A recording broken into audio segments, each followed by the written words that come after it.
Hare Hare.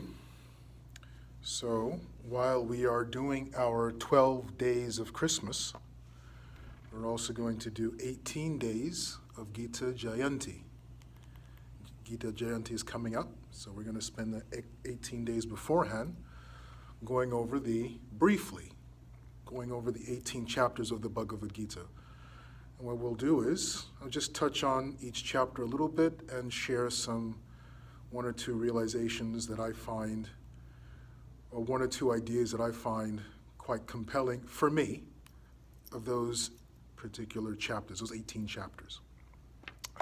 So let's start out with chapter 1. Chapter 1 is a very interesting chapter. I've always liked chapter 1, particularly as a child, because that's the most narrative part of the Bhagavad Gita, where it's like a story. And I was always, of course, what child isn't, was enamored and had fallen in love with the Mahabharata. So the fact that the first chapter of the Bhagavad Gita has many of the characters that I had been hearing about in the stories of the Mahabharata, I was really attracted. And that first chapter of the Bhagavad Gita sucked me into the Bhagavad Gita even as a child. It would suck any child into the Bhagavad Gita. The first half of chapter 1 is that description of the battle, two sides, Pandavas, Kauravas. And there's a description by Duryodhana, who is talking to Dronacharya, and he's listing all the warriors on the Pandava side, all the warriors on his own side, and then it describes an incredible visual of Bhishma blowing his conch shell and the Kauravas, Duryodhana being enlivened, Bhima and the Pandavas blowing their conch shells. Duryodhana very cynically making this comparison between my side, much more exuberant in hearing Bhishma's conch shell, whereas the Pandavas hearing the puny blowing of Bhima's conch shell is by comparison much less inspiring. So this is Duryodhana describing this to his teacher, Dronacharya. Dronacharya is trying to make him feel good, and Duryodhana is trying to also make himself feel good, and he's trying to goad Bhishma, he's trying to goad Dronacharya into fighting with full vigor against the Pandavas. Because Dronacharya's favorite student is Arjuna. Bhishma's favorite grandchildren were Bhima and Arjuna. So Duryodhana's a little wary that the grandfather is going to be lenient with his grandchildren, Arjuna and the Pandavas. Dronacharya is going to be lenient with his favorite disciple, Arjuna, and he's not going to fight with his full ferocity and capacity. So Duryodhana is a little leery. He's trying to goad them into fighting with full ferocity. So it's a very colorful description, the first part of the first chapter. And then Sanjaya takes over the narration, continues. He's narrating the entire Gita, but he goes back into the first person and begins to narrate what's happening, what's unfolding on the battlefield. And Sanjaya describes that Arjuna asks Krishna to take the chariot between the two armies because Arjuna wants to see everyone who's come to fight. Krishna does so. Arjuna sees all of his friends on both sides. Even some of Arjuna's favorite uncle was, well, I wouldn't say favorite uncle, Vidura was Arjuna's favorite uncle, but Arjuna was very close to King Shalya from Madras. And Shalya was on the opposite side. There was some political issue, and Shalya was was persuaded to be on Duryodhana's side. But Shalya was he was the uncle of the Pandavas, right? Shalya's, Madri was Shalya's brother, I think. Madri was Shalya's brother. Madri is, of course, the mother of the Pandavas, half-mother, Nakula and Sahadev. But so for Arjuna and the Pandavas, Shalya was the uncle, and Shalya was extraordinarily affectionate towards the Pandavas, all of them, not just Nakula and Sahadev. Shalya was on the other side. So Arjuna, he sees all his relatives on one side, even some of the Yadavas, right? Arjuna married into the Yadava family. He married Subhadra.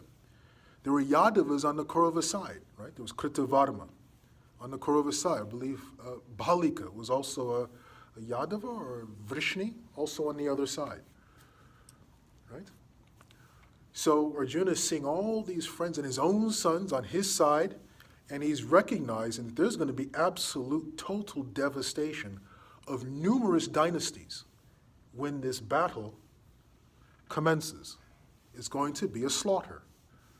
Winning or losing is irrelevant. So many people will die. I mean, it's kind of like who wins a nuclear war? No one wins. Everyone loses. So Arjuna, he's sitting on the chariot. Actually, he was standing. And he's looking at all his different grades of friends on both sides, friends and relatives.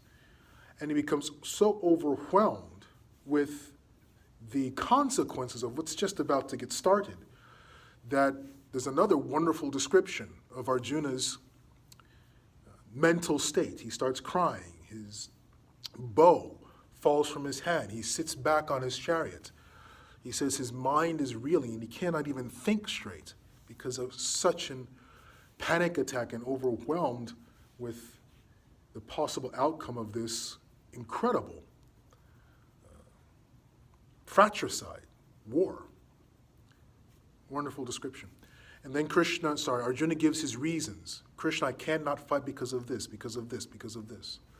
Arjuna gives very powerful statements, very powerful arguments, all based on the Dharma Shastras and the Artha Shastras. Reasons why he should not go to war. Valid. All of Arjuna's statements for not going to war are, according to the Artha and Dharma Shastras, are valid. And he presents them to Krishna. And Krishna says nothing.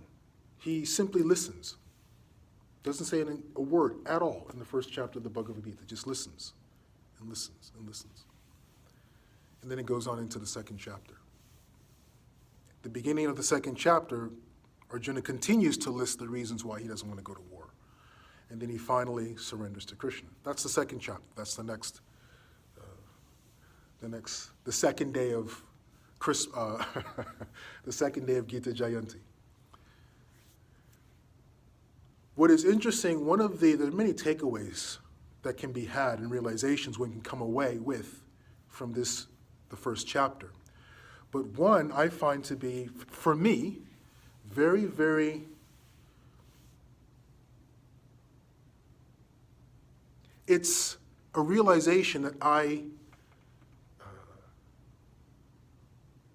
could easily identify with, let's say, or an idea, a principle that I could easily identify with.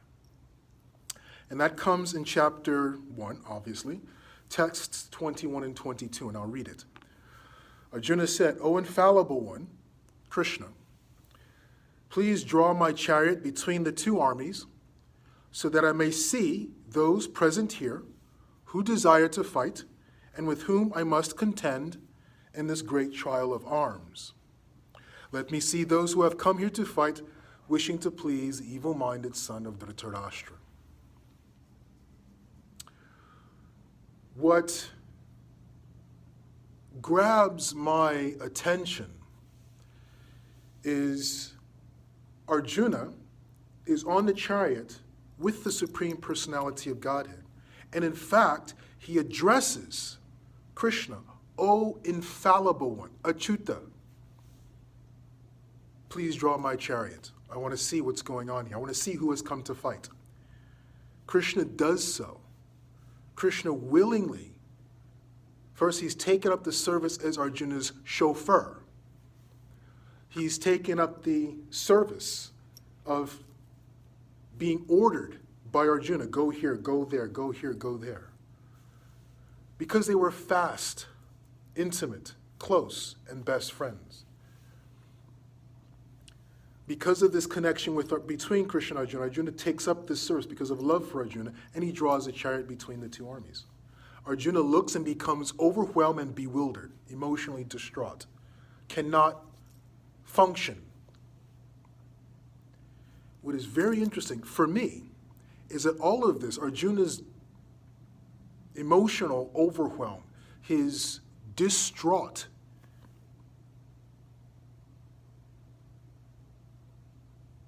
situation is happening while Krishna is right in front of him.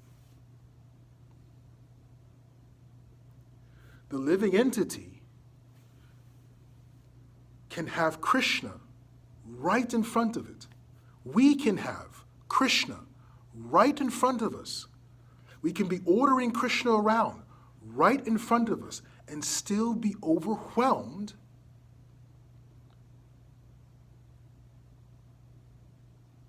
with delusion. Now, of course, in the narration and the Leela that is the Bhagavad Gita, it is by Krishna's mercy, right? Prabhupada reveals this. It is by Krishna's mercy that Arjuna became bewildered so that the Bhagavad Gita can take place. But it is a principle that we should not dismiss lightly. We know, of course, Shishupal, Duryodhana, so many personalities were seeing Krishna face to face and could not recognize Krishna as the Supreme Personality of Godhead, could not relate to Krishna as the Supreme Personality of Godhead. They only saw Krishna in relation to their own conditioning. There's the story, Krishna book, where Krishna is in the arena, the wrestling arena. And it's described, a wonderful description of how all the different people in the arena, the older ladies, the younger ladies, the elder men, the younger men, the Kshatriyas, the Vaishyas, the Shudras, everyone looked on Krishna and saw something completely different from the person next to them. Everyone was looking at Krishna and perceiving Krishna as a beautiful boy, as a young child, as a valiant warrior, as a paramour, as a possible paramour with romantic feelings. Some were looking at Krishna as death personified. Arjuna had Krishna on his chariot. Krishna was right in front of him, and yet still he was overwhelmed with what Srila Prabhupada calls material compassion.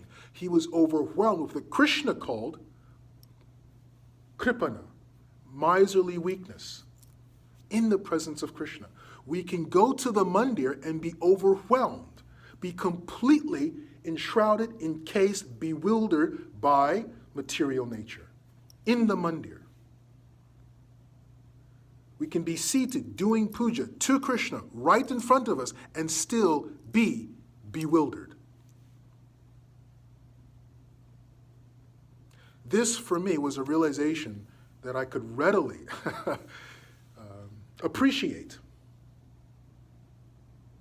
Because no matter what I'm doing in my spiritual life, as I try to engage in my own devotional sadhana, I'm always bewildered. I'm always overwhelmed by the deluding power of material nature. But it can even happen in the presence of Krishna, which means something has to change. That Krishna being in front of us is not enough. Krishna being present in front of us is not enough. The next item that has to happen is, we see in chapter 2, text 7, and that's the next video, where Arjuna surrenders to Krishna. That's the activating principle. Krishna can be in front of us. We can be ordering Krishna around. Krishna do this, Krishna do that. Krishna does it out of love for us, the bewildered devotee.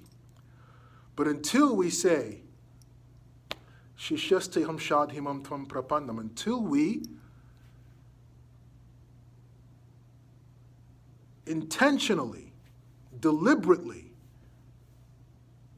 invest ourselves in Krishna, does there really become that transformation where we are not deluded by material nature. So we'll end there, and we'll continue with our 18 days of, keep trying to say Christmas, our 18 days of Gita Jayanti tomorrow. Hari Hari.